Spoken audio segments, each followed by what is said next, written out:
నమస్తే, good morning. ఈరోజు వార్తల్లోని ముఖ్య అంశాలు.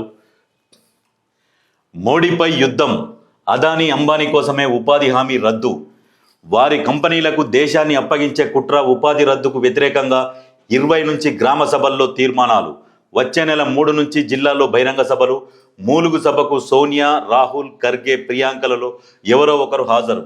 బడ్జెట్ రోజున పార్లమెంట్లో తెలంగాణ ఎంపీల నిరసన. బీజేపీ అంటే బ్రిటిషర్స్ జనతా పార్టీ, పేదలకు ఓటు హక్కును దూరం చేసేందుకే ఎస్ఐఆర్. పిసిసి విస్తృత స్థాయి కార్యవర్గ సమావేశంలో సీఎం రేవంత్ రెడ్డి.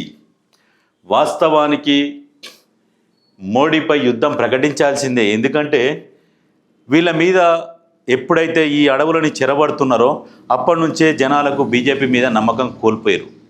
ఎందుకంటే నమ్ముతలేరు. ఇప్పుడు ఏమి కదలికలు లేకుండా ఉన్న నక్సల్స్ని వీళ్ళంతలో వీళ్ళే కదిలించి అడవులని గాలించి జల్లెడబట్టి వాళ్ళని అంతమొందిస్తున్నారు. అంతమొందించిన తర్వాత ఏం జరుగుతుంది? మైనింగ్ కోసం అని చెప్పేసి అడవులను చెరబడుతున్నారు. అంటే ఎటువంటి పరిస్థితి ఉన్నప్పుడు ఇక జనాలు ఎందుకు నమ్ముతారు?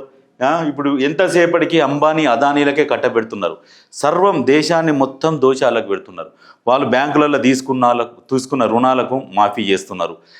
ఇక్కడనేమో పేద ప్రజలకు ఉంటేనేమో ఏమైనా ముక్కు విండి వసూలు చేస్తారు.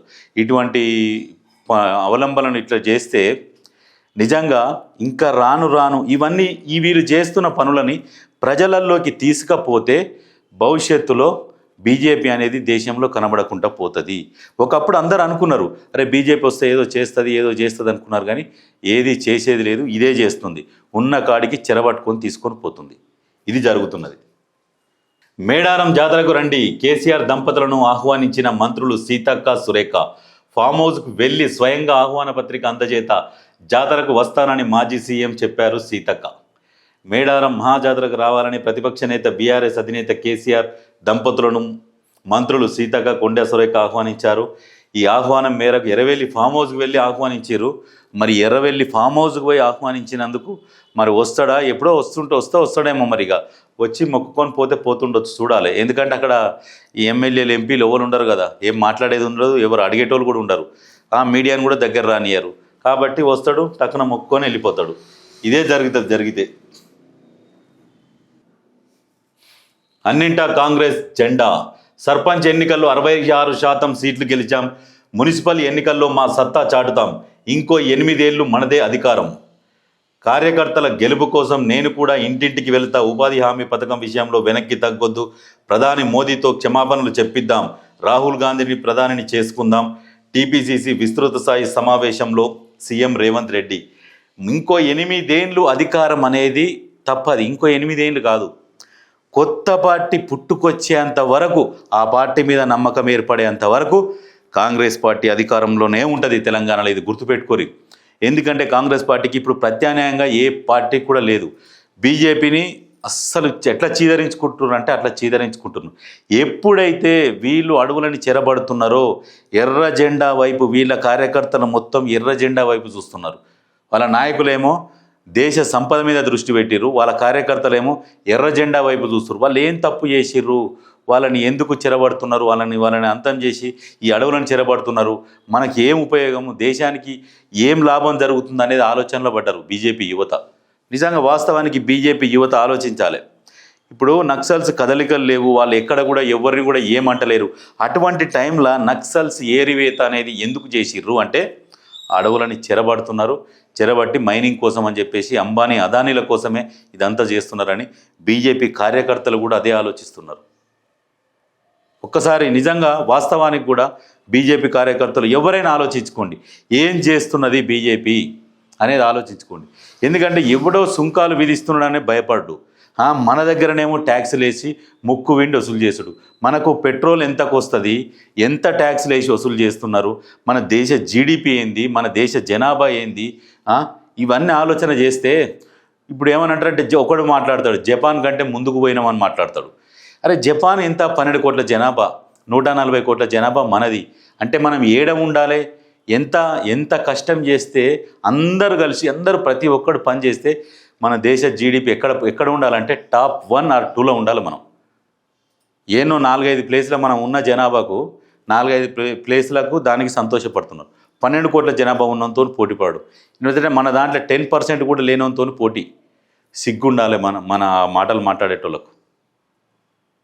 పర్ క్యాపిటల్ తీసుకోవాలి. పర్ క్యాపిటల్ తీసుకుంటే అప్పుడు తెలుస్తుంది. ఇట్లా జీడిపి కాదు, పర్ హెడ్ మీద పర్ క్యాపిటల్ తీసుకుంటే అప్పుడు తెలుస్తుంది మన భాగవతం. అప్పుడు ఏ ప్లేస్లో ఉన్నాం అనేది తెలుస్తుంది. నిజంగా బీజేపీ వస్తే ఏమో చేస్తుంది అన్నది ఏం లేదు, ఉన్నదంతా దోసుకోపోవడే సరిపోతుంది. ఇక్కడ హరీష్ రావు ఏమో మాట్లాడుతుంది కానీ ఇంకేమన్నీ పట్టించుకునే అవసరం లేదు. కాంగ్రెస్ బీఆర్ఎస్ పాపాలే తెలంగాణకు శాపం. నీళ్లు నిధులు నియామకాల ట్యాగ్ లైన్తోనే దోపిడీ. కృష్ణా జలాల వాటాలో మొదటి దోషి కాంగ్రెస్. కేసీఆర్ పాలనలోనూ రాష్ట్రానికి తీరని నష్టం. తండ్రి అవినీతిని బయటపెడుతున్న కవితకు హ్యాట్స్ ఆఫ్. కేంద్ర మంత్రి బండి సంజయ్. కానీ మీరేం చేసిరో చెప్తలేరు. ఏం లేదు, ఏమనంటాను, ముడతాలు ఉందన్నా అంటాడు. ముడతాలు ఏం బువ్వ పెడుతుందా? ముడతాలు పని చేసుకోవాలి, పని చూపెట్టాలి. ముడతాలు కట్టుకోమని తిరగమంటే వాని ఇంట్లోకి బియ్యం ఏడికెళ్ళి వస్తాయి, కూరగాయలు ఏడికెళ్ళి వస్తాయి, పిల్లలకు స్కూల్ ఫీజులు ఏడికెళ్ళి వస్తాయి, అన్ని ఏడికెళ్ళి వస్తాయి. ముడతాలు కట్టుకొని తిరిగితే వస్తాయా సంజయ్ అన్న? ముడతాలు కాదు కావాల్సింది, వానికి పని కల్పించాలి.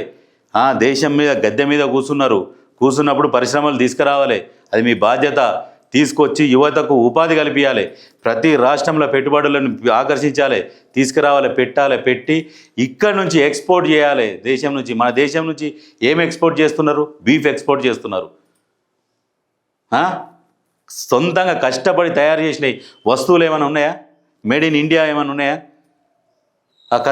ఖాదీ బట్టలు ఉన్నాయి. ఖాదీ బట్టలు ఇక్కడనే సరిపోవు. ఇంకా ఏది మనది చెప్పుకోవడానికి? అవి కావాలి. ముడతాలు ఉందన్నా మనకు ఉరుకుదామంటే కంచాలకు బువ్వ రాదు. అన్ని మున్సిపాలిటీల్లో కాంగ్రెస్ జెండా ఎగరాలి. పట్టణాభివృద్ధికి పెద్దపీట. పెండింగ్ ప్రతిపాదనలకు సర్కార్ ఆమోదం. తాజాగా స్టేట్ ఫైనాన్స్ కమిషన్ కింద రూపాయలు 10 కోట్లు విడుదల. పట్టణాలకు అభివృద్ధికి 10 కోట్ల నిధులు విడుదల చేసిర్రు. ఇక చూడాలి నెక్స్ట్ ఏం జరుగుతుంది. పురపౌరులను పూర్తి మెజారిటీ రావాలి. మంత్రుల నుంచి నిధులు మంజూరు చేయించుకునే నాయకులే స్థానిక ప్రజాప్రతినిధులుగా ఉండాలి. ఈ విషయాన్ని చెబితే ప్రజలు మనల్ని ఆశీర్వదిస్తారు. అధికారంలో ఉన్నాం కాబట్టే మన మాట వింటున్నారు. లేదంటే ఫుట్బాల్ చూసేందుకు పాస్ కూడా రాదు. కార్యకర్తలను గెలిపించడానికి ఇల్లు తిరుగుతా. జీరాంజీ చట్టాన్ని వ్యతిరేకిస్తూ అన్ని గ్రామాల్లో తీర్మానాలు. ఈ నెల 20 నుంచి 30 దాకా నిర్వహణ. వాస్తవానికి నగరంలో జెండా ఎగరాలి అంటే ఎగురుతుంది. ఇప్పుడు మీరు ఏదైతే హైడ్రానే తీసుకొచ్చిరో కాంగ్రెస్ పార్టీ, ఆ హైడ్రాకు నగరంలో ఉన్న ప్రజలు బ్రహ్మరథం పడుతున్నారు. దాంతోపాటు పట్టణాలల్లో కూడా హైడ్రా మా దగ్గరికి రావాలని ఆహ్వానిస్తున్నారు. దానికి ఆన్సర్ కూడా చెప్పండి. ఎందుకంటే ఇప్పుడు పట్టణాలంటే ఇప్పుడు హైదరాబాద్ నగరం కాకుండా కొన్ని టౌన్లు, జిల్లా హెడ్ క్వార్టర్స్ ఉన్నాయి, మండల్ హెడ్ క్వార్టర్స్ ఉన్నాయి. వాళ్ళు కూడా పిలుస్తున్నారు హైడ్రాని. మా చెరువులు కబ్జాకు గురవుతున్నాయి, ఎప్పుడు వస్తారని అడుగుతున్నారు. దాని మీద కూడా ఒక క్లారిటీ ఇవ్వండి. అక్కడ కూడా పంపిస్తాం, హైడ్రా వస్తుంది అని జిల్లాల వాళ్ళకు కూడా ఒక క్లారిటీ ఇచ్చి ఇక్కడ 2 ఎలక్షన్లకు ప్రజలు మీకు బ్రహ్మరథం పడతారు. బ్రహ్మరథంలో సంతోషంగా మీ కార్యకర్తలను మీరు ఆదుకుంటారు, సంతోషపెడతారు. దాంతోపాటు ప్రజలకు సేవ చేస్తారు. అది మీ ఇష్టం. కానీ ఎందుకంటే ఇప్పుడు మీకు నడుస్తున్నది, ప్రజలు బ్రహ్మరథం పడుతున్నారు కాబట్టి మీకు నడుస్తున్నది. సర్పంచ్ ఎలక్షన్లలో 66% గెలిచిరు. ఎవడో తలకు మాసినోడు చెప్తా ఉండే ప్రభుత్వం మీద వ్యతిరేకత ఉన్నదని. అదేదో ప్రజలు చూయించారు. ఆ 66% కంటే ఇంకొక 20% ఎక్కువనే వస్తుండే మీకు. ఎందుకంటే మీ దాంట్లో రెబల్స్ ఎక్కువ పోటీ చేసేసరికి అక్కడ కొంచెం తగ్గిపోయింది. మళ్ళీ అయినా కూడా రెబల్స్ కూడా 1200 మంది గెలిచిరు. 1237 మంది రెబల్స్ గెలిచిరు. ఇప్పుడు ఎంపీటీసీలలో సత్తా చాటుర్రి. దాంతోపాటు మున్సిపల్స్లో కూడా మీకు ప్రజలు బ్రహ్మరథం పడతారు 100%. బెంగాల్లో హైడ్రామా. ఐపాక్ డైరెక్టర్ ప్రతీక్ జైన్ ఇల్లు కార్యాల్లో ఈడీ సోదాలు. ఆయన ఇంటికెళ్లిన సీఎం మమతా బెనర్జీ. ఈడీ దాడులు రాజ్యాంగ విరుద్ధం. మా పార్టీ రాజకీయ వ్యూహాలను చోరీ చేశారు. కేంద్ర ప్రభుత్వంపై ధ్వజమెత్తిన మమతా. జైన్ ఇంటి నుంచి పత్రాలు, హార్డ్ డిస్కులు తీసుకెళ్లిపోయిన మమతా అనుచరులు. మనీ లాండరింగ్ కేసులో భాగంగానే తనిఖీలు. మమతా కీలక ఆధారాలను ఎత్తుకెళ్లారు. ఈడీ తమ విధులకు ఆటంకం కలిగించారంటూ కలకత్తా హైకోర్టుకు వెళ్లిన దర్యాప్తు సంస్థ. నేడు బెంగాల్ వ్యాప్తంగా టీఎంసీ నిరసనలు. నిజంగా దేశంలో గద్దె మీద కూర్చున్న బీజేపీ ఒక పశ్చిమ బెంగాల్లో ఉన్న ఒక ముఖ్యమంత్రి ఆమెను ఏమీ చేయలేకపోతున్నారు. అక్కడ ఎన్నో అరాచకాలు ఏదో జరుగుతున్నాయని చెప్పేసి పత్రికలలో, వార్తలలో అన్నీ వస్తాయి. అవి ఎప్పుడు వస్తాయి అంటే ఎలక్షన్ ముందరనే వస్తాయి. అవన్నీ ఎలక్షన్ తర్వాత ఇక బెంగాల్లో ఏం జరిగినా కూడా రావు. మరి ఇది ఎందుకో ఏమో అర్థం కాదు. ఓన్లీ ఎలక్షన్లలో అప్పుడే వస్తాయి. పాకిస్తాన్ వాడు వస్తాడు మన మీద ఎత్తాడు, బెంగాల్లో లొల్లీలు అవుతాయి, యూపీలో గొడవలు అవుతాయి, ఎక్కడెక్కడో గొడవలు అవుతాయి, అన్నీ మళ్ళీ వార్తాపత్రికలలో న్యూస్ కంటిన్యూ వస్తుంటుంది, యూట్యూబ్ ఛానళ్ళలో కావచ్చు, అన్నిట్లలో కంటిన్యూ వస్తుంటాయి. ఇక్కడ ఇట్లా ఉండాలి ముఖ్యమంత్రి, ఇట్లనే ఉండాలి, మీకు తగ్గట్టుగా ఇట్లనే ఉండాలి. ఇక మీరు చెయ్యదలుచుకుంటే ఇప్పుడు ఆ కర్రెగుట్టలల్లో అక్కడిక్కడ ఆర్మీని పెట్టిరు, 1,00,000 మందిని దింపి ఇప్పుడు అక్కడ మొత్తం గుట్టలను చెరబట్టురు కదా, సేమ్ బెంగాల్లో కూడా ఆర్మీని దింపి మీరంతా సూమ్సామ్ చేయొచ్చు, లాండ్ ఆర్డర్ని ప్రశాంతంగా ఉంచవచ్చు. కానీ అది చేయరు.